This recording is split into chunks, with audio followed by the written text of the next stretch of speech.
Soy Javier Riquelme, tengo 41 años y vivo en la pedanía del Barranco de San Cayetano. Tengo 2 hijos y trabajo en una empresa de Crevillent desde los 16 años. Me presento a las primarias de Compromís porque me dan la oportunidad de formar parte de un proyecto plural con el que me siento identificado.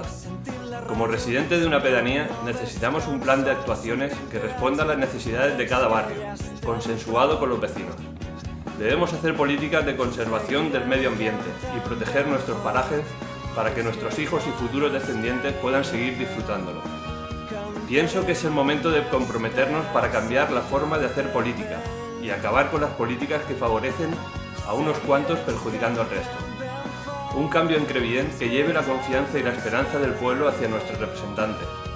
Una forma de hacer política que haga partícipe a la ciudadanía y colabore con el proyecto de construir un pueblo en que todos nos sintamos más orgullosos. Por último, quiero felicitar a Compromís por acercar la política a la gente y hacerla más accesible para que personas como yo podamos participar de ella.